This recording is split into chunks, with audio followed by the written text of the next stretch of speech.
राम राम बंधुओं, ज्योतिर्लोक में आपका हार्दिक स्वागत है। आज हम पार्थिव शिव पूजन से संबंधित चर्चा, क्योंकि सावन में विशेष रूप से शिव पूजा की जाती है और पार्थिव शिवलिंग का निर्माण करके अधिकतर पूजा होती है। इसमें हम देखते हैं कि शिववास, शिव पूजा जब हो तो शिववास का बहुत महत्व हो जाता है। तो शिववास कैसे ज्ञात करते हैं, एक विषय यह है। शिववास के अनुसार फल क्या होता है, दूसरा यह विषय है।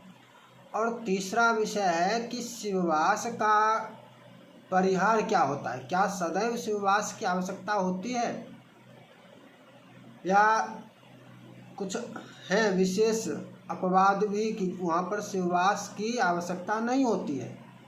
इसको भी समझना होगा, क्योंकि सावन में जैसे सावन मास आ रहा है, तो ये यहाँ पर सावन मास में यह जानना होगा कि सावन मास में क्या शिववास की आवश्यकता है अथवा पूरे सावन मास में शिववास की आवश्यकता नहीं होती है, 30 दिन किए जा सकते हैं। तो इन सभी विषयों को समझने का प्रयास हम यहाँ पर करेंगे। सबसे पहली बात, शिववास कैसे ज्ञात करते हैं, तो इसका सूत्र तो लगभग अधिकांशतः सभी जानते हैं। तिथिं च द्विगुणीकृत्य बाणाः संयोजयत् ततः पंचभिश्च हरेद्भागं शिववासं समुद्दिशेत्। तिथि को द्विगुना करें, द्विगुणित करें, 2 से गुना करें। तिथिं च द्विगुणीकृत्य, तिथि को द्विगुणित करें तो तिथि का अंक होगा क्या, तो शुक्ल पक्ष की प्रतिपदा 1 होती है, पहली तिथि होती है। और कृष्ण पक्ष की अमावस्या 30 होती है, अमावस्या को 30। और कृष्ण पक्ष की प्रतिपदा 16 है, शुक्ल पक्ष की पूर्णिमा 15। यानी शुक्ल पक्ष की प्रतिपदा से आरंभ करके कृष्ण पक्ष की अमावस्या तक 1 से 30 तिथियां इस गणना के लिए, चाहे अग्निवास का विचार हो अथवा शिववास का विचार करना हो, तो उसे ज्ञात करने के लिए यही इस प्रकार से अंक लिया जाता है। तो जो भी अंक प्राप्त हो उस अंक में तिथिं च द्विगुणीकृत्य, उसको द्विगुणित कर दें। जैसे अमावस्या ले तो या प्रतिपदा शुक्ल ले लें, शुक्ल प्रतिपदा तो 16 हो जाएगा। अब वहाँ से द्विगुणीकृत्य तो 16 दूना 32 हो गया। बाणाः संयोजयत् ततः, बाण का तात्पर्य 5 होता है, तो उसमें 5 योग करें। 32 5 37। सप्तभिश्च हरेद भागम, उसमें प्राप्त जो लब्धि है उसमें 7 से भाग दें तो 7 पचे 35। 37 में से 35 गया, 2 शेष बच गया, 2 शेष बचा। शेष के अनुसार ही शिववास का निर्धारण होता है। शेष जो बचे शिववासम समुद्दिशेत, उस शेष के अनुसार शिववास समझें, बताएं। ये तो यहाँ स्पष्ट हो गया। अब शेष के अनुसार कैसे, ये तो ज्ञात करने की विधि हुई कि शेष ज्ञात हो गया। अब शेष के अनुसार 1 2 3 4 5 6 7, अथवा 7 ना ले तो 7 के स्थान पर 0 भी हो सकता है। 0 1 2 3 4 5 6, अथवा 1 2 3 4 5 7। 0 और 7 एक समान होगा, 0 हो अथवा 7 हो, दोनों का होगा 0 ही, 7 नहीं होगा। या 7 यदि लेते हैं, लेने के लिए 7 भी ले सकते हैं कि 7 शेष बच गया, अंतिम वाला शेष, लेकिन वो शेष 0 हो सकता है। तो उसके अनुसार क्या क्या शिववास क्या है और उस शिववास का फल क्या है, इसको पहले समझ लेते हैं। तो एकेन वासः कैलासे द्वितीये गौरी सन्निधे, एकेन वासः कैलासे द्वितीये गौरी सन्निधौ, तृतीये वृषभारूढः सभायां च चतुष्टये, पंचमे भोजने चैव क्रीडायां षण्मिते तथा, सप्तमे श्मशाने सप्तमे शेषे, श्मशाने सप्तशेषे च शिववास इति रीतः। एकेन वासः कैलास, यदि एक शेष हो तो कैलाश में शिववास, दो शेष हो तो गौरी सन्निधि, गौरी सानिध्य, गौरी के साथ, तृतीय वृषभारूढ़, तीन शेष हो तो वृषभारूढ़, चार शेष हो तो सभायाम च चतुष्टये, पाँच शेष हो तो पंचमे भोजने चैव भोजन, छह शेष हो तो क्रीडायाम षण्मिते तथा, सात शेष हो तो सात हो अथवा शून्य हो, शून्य हो या अथवा सात हो, एक ही है, एक ही भाव होगा। तो श्मशाने सप्त शेषे च शिववास इति ऋतः, सात शेष होने पर श्मशान में वास। इस प्रकार से शेष के अनुसार वास ज्ञात हो गया। अब वास का फल क्या होता है, जैसे कैलाश पर है तो क्या फल, गौरी के साथ है तो क्या फल, वृषभारूढ़ है तो क्या फल, अथवा श्मशान में है तो क्या फल।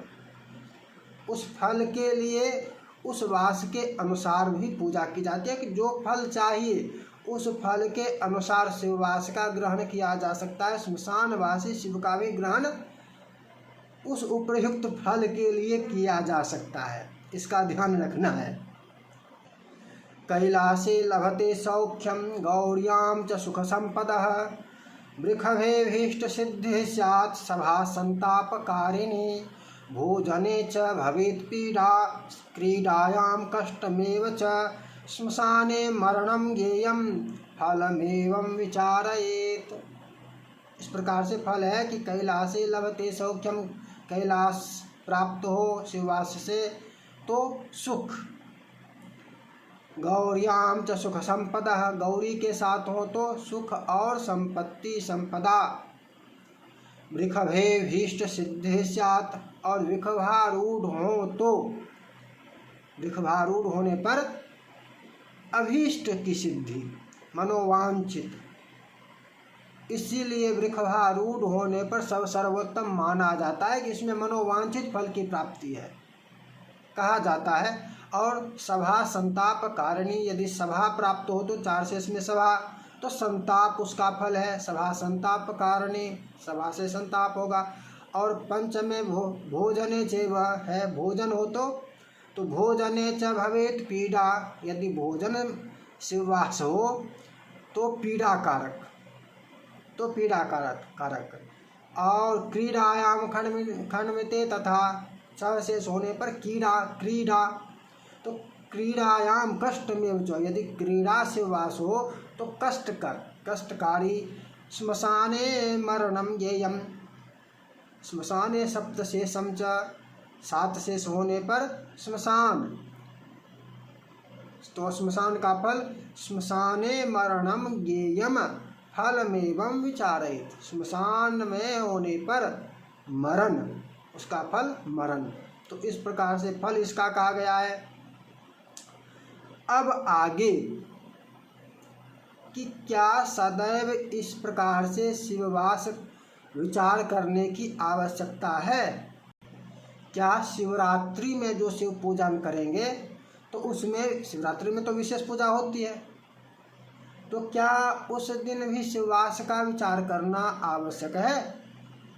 तीज में भी शिव पूजा करते हैं, ऐसे अनेकों उत्सव होते हैं, सत्यनारायण भगवान की पूजा करते हैं तो उसमें भी शिव पूजा करते हैं। तो क्या सदैव शिववास सदैव जब कभी भी शिव पूजा की करें तो क्या शिववास को देखना अनिवार्य है, उसके अनुसार ही करें, शिववास यदि बैठे तो करें अन्यथा ना करें, क्या ऐसा है।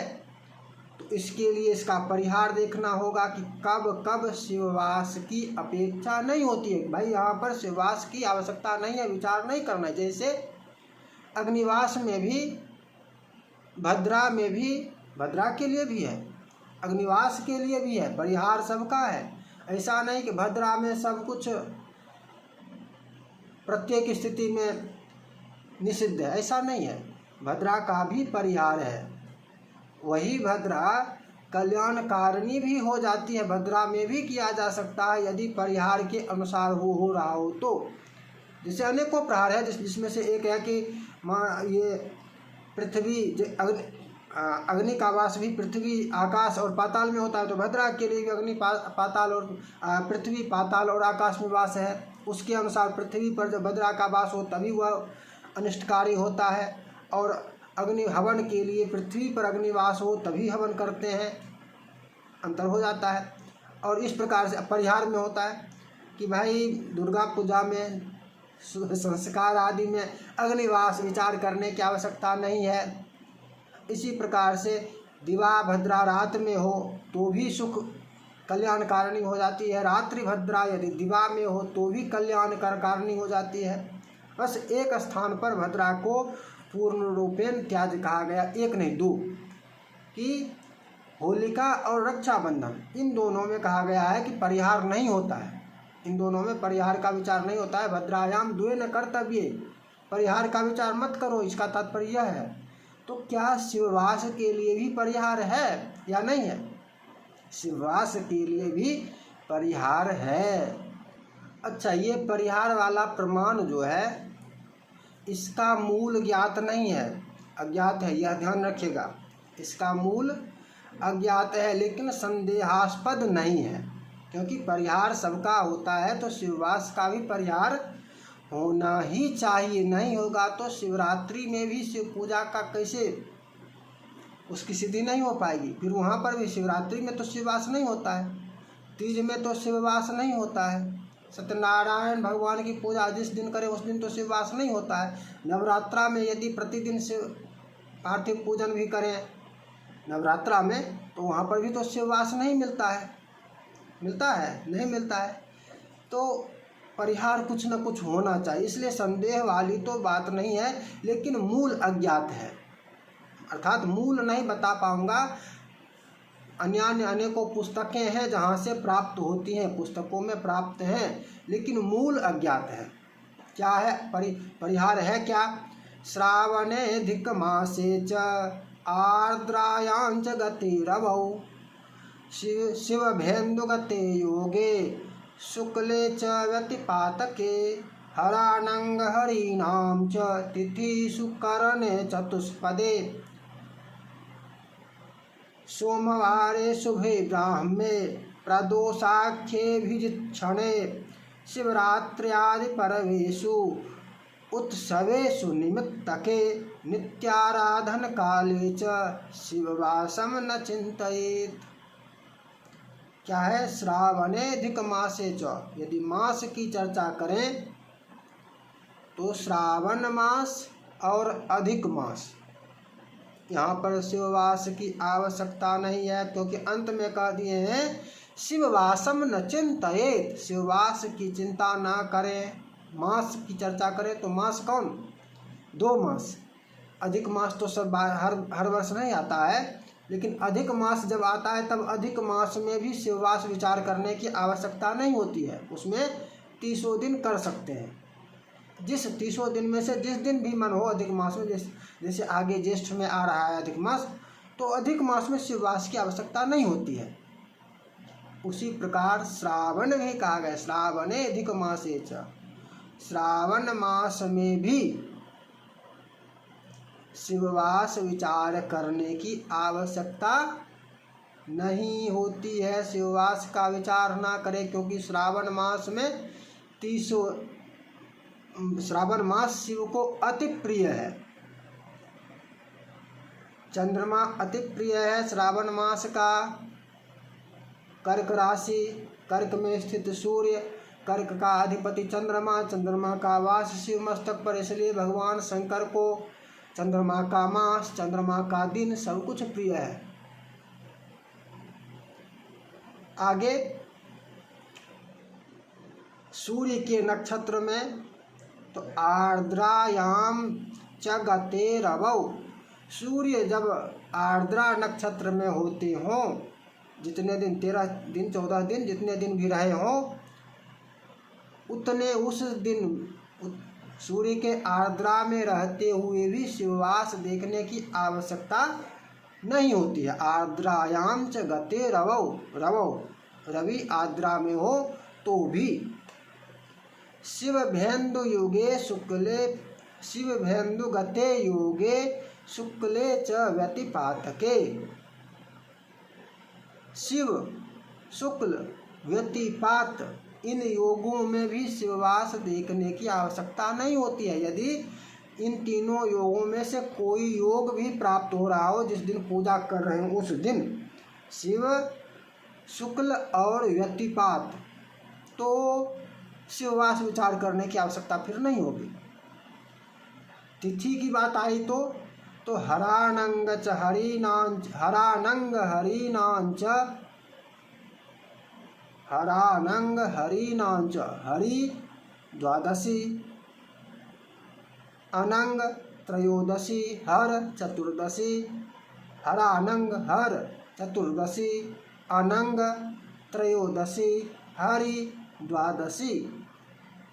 अर्थात द्वादशी, त्रयोदशी और चतुर्दशी तिथि में भी शिववास विचार करने की आवश्यकता नहीं होती है। ये किसी भी मास में, ये अन्य सभी सर्वत्र के लिए है। किसी भी मास में यदि ये तिथियां हो, वो योग आदि हो, तो विचार करने की आवश्यकता नहीं होती है। अच्छा, दिन में शुभवार शुभे ब्राह्मे प्रदोषाख्ये विजिच्छने। दिन में यदि सोमवार हो तो सोमवार को भी शिववास विचार करने की आवश्यकता नहीं है। और मुहूर्त में ब्रह्म मुहूर्त हो, ब्राह्मे प्रदोषाख्ये विजिच्छने, ब्रह्म मुहूर्त, प्रदोष काल और अभिजित मुहूर्त, इसमें भी शिववास विचार करने की आवश्यकता नहीं होती है। कोई भी दिन हो, ब्रह्म मुहूर्त, अभिजित मुहूर्त और प्रदोष काल, इसमें भी शिववास विचार की आवश्यकता नहीं होती है। शिवरात्र्यादि पर्वेषु, शिवरात्रि आदि पर्व अवसर जो होते हैं, उत्सवेषु निमित्त के अथवा उत्सव निमित्त हो तो, और नित्याराधन काले च, प्रतिदिन की आराधना हो, प्रतिदिन के लिए प्रतिदिन का जो है, तो उसमें भी शिववासम न चिंतयेत, शिववास की चिंता ना करे शिव पूजा करने के लिए। अर्थात शिववास की आवश्यकता सदैव नहीं होती है कि आज भी शिववास का विचार करना होगा, कल भी श्रावण, जैसे श्रावण में ही बहुत लोग शिववास का विचार करते रहते हैं। इसीलिए ये चर्चा महत्वपूर्ण थी कि भाई श्रावण में शिववास विचार करने की कोई आवश्यकता ही नहीं है। शिववास की आवश्यकता विशेष अन्य मासों में है, श्रावण के अतिरिक्त और अधिक मास को भी छोड़कर। अच्छा, अब ये जो है प्रमाण हमें तो मूल ज्ञात नहीं है, लेकिन यदि आप में से किसी को मूल ज्ञात हो तो मूल का आप टिप्पणी करके वर्णन दे सकते हैं कि यह मूल है। मूल का तात्पर्य कोई पुराण, स्मृति इत्यादि होता है, कोई भी विशेष ग्रंथ। मूल का तात्पर्य ये नित्यकर्म, पूजा, प्रकाश या वर्ष कृत्य या अन्य पद्धतियाँ जो हैं, कोई शिव पूजा विधि, शिव पूजा पद्धति इत्यादि प्रकार की पुस्तकें हैं, नित्यार्चन विधि, इस प्रकार की जो कुछ भी है, नित्य कर्म, पौरोहित्य कर्म इत्यादि, तो वो मूल नहीं होता है। उसमें उल्लेख है, ठीक है, उसी प्रकार से यह प्राप्त हुआ है, उसमें उल्लेख है कहीं कहीं पर, इसको मूल नहीं कहते हैं। मूल कहते हैं कि किस पुराण से लिया गया है या अन्य जो मूल ग्रंथ है, वो इसका मूल ग्रंथ कौन सा है जहाँ पर यह इसका वर्णन है। तो यदि आप में से किसी को ज्ञात हो तो आप टिप्पणी करके अवश्य बताएं। पुनः मिलेंगे नई चर्चा के साथ। जय जय श्री राधे।